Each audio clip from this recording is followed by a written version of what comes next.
इस वक्त की बड़ी खबर आपको बता दें, तरुण और सूर्या केस के बाद अब देवभूमि के विकास नगर क्षेत्र में एक और हिंदू युवक की जान ले ली कुछ कट्टरपंथियों ने, जिसके बाद माहौल बिगड़ता चला गया। हिंदू जो है वो सड़कों पर आ गए और खूब विरोध प्रदर्शन चल रहा है। वहीं दूसरी तरफ एक्शन भी देखने के लिए मिला। तो क्या कुछ चल रहा है बताएंगे आपको। मेरे साथ मौजूद है मेरे सहयोगी नवेंदु जी। सर, क्या कुछ माहौल है, क्या चल रहा है देवभूमि के अंदर?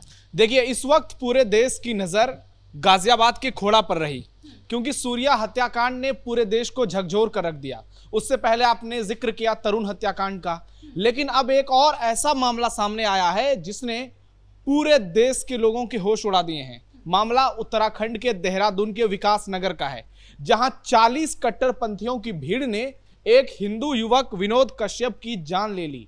पीट पीट कर उसकी हत्या कर दी गई और उस मामले में 4 आरोपी गिरफ्तार कर लिए गए और ये चारों मुस्लिम समुदाय से आते हैं और कुल मिलाकर 40 लोगों को इस मामले में आरोपी बनाया गया है। और इस मामले से आज स्थिति ऐसी हो गई है कि विकास नगर में इंटरनेट बंद, हाई अलर्ट, भारी संख्या में पुलिस की तैनाती। और जब ये घटना हुई, आज घटना का तीसरा दिन है, और जब ये घटना हुई तो लोगों में भयंकर आक्रोश देखने को मिला। लोग भारी संख्या में वहां पहुंचे और आरोपियों का घर फूंक दिया। उसके बाद एक्शन की मांग होने लगी तो उत्तराखंड की धामी सरकार ने ताबड़तोड़ एक्शन लेते हुए बुलडोजर कार्रवाई की और आरोपियों के घर को जमींदोज कर दिया। तस्वीरों में आप देख सकते हैं कैसे बुलडोजर वहां पर दौड़ रहा है और ये वो घटना की वीडियो है। इस सीसीटीवी फुटेज से साफ पता चलता है कि कैसे 40 लोग वहां पर एक साथ मिलकर 4 से 5 हिंदुओं पर हमले कर रहे हैं। इसमें विनोद की जान चली गई, 3 लोग गंभीर रूप से घायल हैं और वो हॉस्पिटल में एडमिट हैं। और ये घटना के बाद की कार्रवाई की तस्वीरें हैं, जब बुलडोजर से इनके अवैध अतिक्रमण को पूरी तरह से ध्वस्त कर दिया गया। सर, लेकिन ये मामला शुरू कहां से हुआ? कहा जा रहा है कि खेतों में पानी को लेकर कुछ बवाल हो गया था। देखिए, पुलिस जांच में सारी चीजों का खुलासा होगा। सबसे पहले ये बात कही गई कि पानी को लेकर विवाद हुआ, फिर अब ये खबर आ रही है कि जमीन को लेकर विवाद चल रहा था और पिछले कुछ समय से ये कट्टरपंथी लगातार इनको धमका रहे थे। और ये भी दावा किया जा रहा है कि ये बीजेपी के नेता हैं। विनोद ये बीजेपी के युवा संगठन से जुड़े नेता थे और इनका पूरा नाम विनोद कुमार कश्यप बताया जा रहा है और ये ओबीसी मोर्चा से जुड़े हैं। यानी आप समझिए कि एक बीजेपी के नेता की उत्तराखंड में खुलेआम 40 की भीड़ मिलकर जान ले लेती है। ये अपने आप में सोचने वाली बात है कि कैसे हमारे देश में लगातार, चाहे बात दिल्ली की हो, यूपी की हो, उत्तराखंड की हो, इस तरीके की घटना सामने आ रही है। ये कई सवाल पैदा कर रहा है कि आखिरकार देश में हो क्या रहा है। आखिरकार ये लोग, इनका मन इतना कैसे बढ़ता जा रहा है, कैसे ये घर, और ये मामला घर में घुसकर पीटा गया। आप समझ सकते हैं कि कितनी खतरनाक वारदात है ये। और इसलिए इस वक्त पूरे देश में सीधे तौर पर एनकाउंटर की मांग की जा रही है। 4 लोगों की गिरफ्तारी हो चुकी है और पुलिस जो है लगातार एक्शन ले रही है। गांव में स्थिति इतनी तनावपूर्ण हो गई है कि गांव में ग्रामीणों से ज्यादा पुलिस वालों की भीड़ है और लगातार बड़े अधिकारी वहां दौरा कर रहे हैं। और इस बात से समझा जा सकता है कि अभी सूर्या को लेकर मामला दबा भी नहीं था, अभी तो वहां बुलडोजर एक्शन होना है। कल 16 तारीख की वो दिन है जब गाजियाबाद के खोड़ा के नवनीत बिहार में, जिसे अब सूर्या चौक का नाम दिया गया है वहां के स्थानीय लोगों के द्वारा, वहां पर बुलडोजर एक्शन हो सकता है। इस बात की पूरी संभावना है क्योंकि 15 दिनों का अल्टीमेटम आज खत्म होने जा रहा है। ऐसे में एक मामला दबा नहीं कि दूसरा मामला सामने आ गया और लोग यही सवाल उठा रहे हैं कि ऐसा बार बार हिंदुओं के साथ क्यों हो रहा है, क्यों हिंदुओं को इस तरीके से शिकार बनाया जा रहा है। क्या हमारे देश में हिंदू बहुसंख्यक होते हुए भी अब इतने ज्यादा चुभने लगे हैं समुदाय विशेष को कि अब घर में घुसकर इस तरीके से जान ली जा रही है, इस तरीके से छोटी छोटी बातों पर सीधा उनकी हत्या हो रही है। तो अपने आप में सवाल उठ रहा है। वहीं दूसरा सवाल यह भी है, उत्तराखंड में लगातार डेमोग्राफी चेंज हो रही है और ये एक बड़ा मुद्दा है। जिस तरीके से पहाड़ों की संरचना बदल रही है, जिस तरह से वहां पर मुसलमानों की आबादी बढ़ रही है, उसने अपने आप में कई सवाल खड़े कर दिए हैं। पिछले दिनों धामी सरकार ने बहुत तगड़े बुलडोजर एक्शन की कार्रवाई की, हजारों एकड़ जमीन को वहां अवैध अतिक्रमण से मुक्त कराया और ये तक आरोप लगे कि वहां बड़ी संख्या में जो है घुसपैठिए बस गए हैं।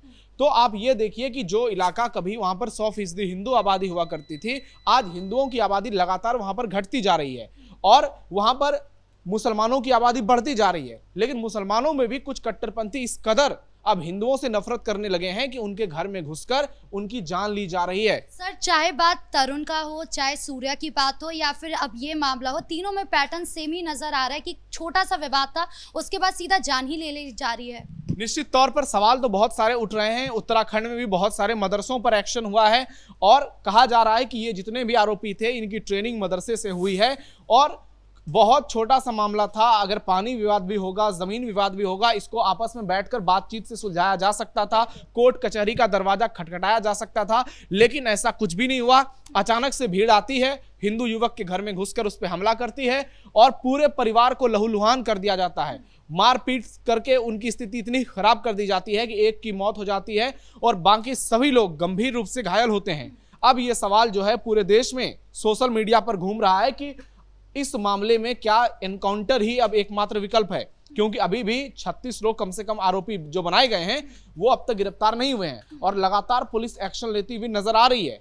तो ऐसे में देखना यह होगा कि इस मामले पर क्या उत्तराखंड की पुष्कर सिंह धामी सरकार आगे कोई बड़ा एक्शन लेती है। सर, हिंदू समुदाय भी काफी ज्यादा गुस्से में नजर आ रहा है। उन्होंने कहा कि ये जो कट्टरपंथी है लगातार अपनी डेमोग्राफी को तो बदलने की कोशिश कर ही रहे हैं, दूसरी तरफ ये कश्मीर बनाने की कोशिश कर रहे हैं। यहाँ पे कश्मीर नहीं बनाने दिया जाएगा। देखिए, अपनी डेमोग्राफी तो बदल ही रहे हैं, ये दूसरे की डेमोग्राफी भी बदल रहे हैं। अब हिंदुओं के मन में डर पैदा हो गया है। बहुत सारी जगहों पर ऐसी घटनाएं हो रही हैं। हाल के दिनों में हमने देखा कि पश्चिम बंगाल में कैसे चुनाव परिणाम आए तो उसके बाद घुसपैठियों की फौज बॉर्डर पर इकट्ठा होती गई। उत्तराखंड में भी इसी तरीके के आरोप लगाए गए, लेकिन यूपी वाला पैटर्न उत्तराखंड में नजर आ रहा है। दोनों पड़ोसी राज्य हैं और उत्तराखंड तो सीएम योगी का घर है वहां पर। तो ऐसे में जिस एक्शन को सीएम योगी लेते रहे हैं वही एक्शन उसी रास्ते पर अब उत्तराखंड के सीएम पुष्कर सिंह धामी चलते आ रहे हैं। और हिंदुओं के मन में आक्रोश इस बात को लेकर के है कि एक छोटी सी बात को इतना बड़ा कैसे बना दिया गया कि पहले सूर्या की कुर्बानी कर दी गई, उसके बाद विनोद की कुर्बानी कर दी गई। तो ऐसे में अब कानून व्यवस्था फिर क्या करेगा? अगर इसी तरीके से छोटी छोटी बातों पर लोगों की जान ले ली जाएगी तो फिर हिंदुओं ने इसीलिए सवाल उठाए हैं और बुलडोजर कार्रवाई की मांग की गई है। और आपने देखा कि फौरन बुलडोजर एक्शन हुआ और जो अवैध अतिक्रमण, उनके जिहादियों के घर जो बने थे वो भी अवैध जमीन पर बने थे, उनके पास घर का पेपर नहीं था। प्रशासन ने मांगी, उन्होंने आनाकानी की, उसके बाद जांच में पता चला कि ये अवैध अतिक्रमण है तो फौरन प्रशासन का बुलडोजर चला और एक्शन नजर आया। अब भी हिंदू समाज जो है वो बहुत ज्यादा आक्रोशित है और इस वक्त विकास नगर की स्थिति बहुत ज्यादा गंभीर बनी हुई है। वहां पर हाई अलर्ट की सिचुएशन है। ऐसे में आप समझिए कि वहां जाना, वहां आना अब लोगों के लिए कितना मुश्किल हो चुका है। इंटरनेट सेवाएं बंद कर दी गई है, पूरी तरह से इंटरनेट सेवाएं बंद है, आवाजाही बंद है। सिर्फ और सिर्फ पुलिस की पहरेदारी चल रही है, लगातार पुलिस की मॉनिटरिंग चल रही है, पुलिस पेट्रोलिंग कर रही है और मामले को लेकर सीएम खुद इस पर निगरानी बनाए हुए हैं। अब देखना यह होगा कि आने वाले समय में इस पर और क्या बड़ा एक्शन होता है। सीएम धामी का भी बयान सामने आया। उन्होंने कहा कि एक एक आरोपियों को पकड़ा जाएगा, किसी को भी छोड़ा नहीं जाएगा और जो लोग सोच रहे हैं कि वो बच जाएंगे, ये उनकी बड़ी गलतफहमी है। निश्चित तौर पर घटना के तुरंत बाद सीएम धामी ने एक जनसभा में सीधे तौर पर इस घटना का जिक्र किया और कहा कि इस मामले में जितने भी आरोपी हैं उन्हें किसी हाल में छोड़ा नहीं जाएगा। जो लोग ये सोचते हैं कि वो उत्तराखंड की धरती पर रहकर इस तरीके से जिहाद करेंगे वो किसी हाल में संभव नहीं है। तो ऐसे में अब कार्रवाई की संभावना जो है वो और ज्यादा बढ़ती हुई नजर आ रही है।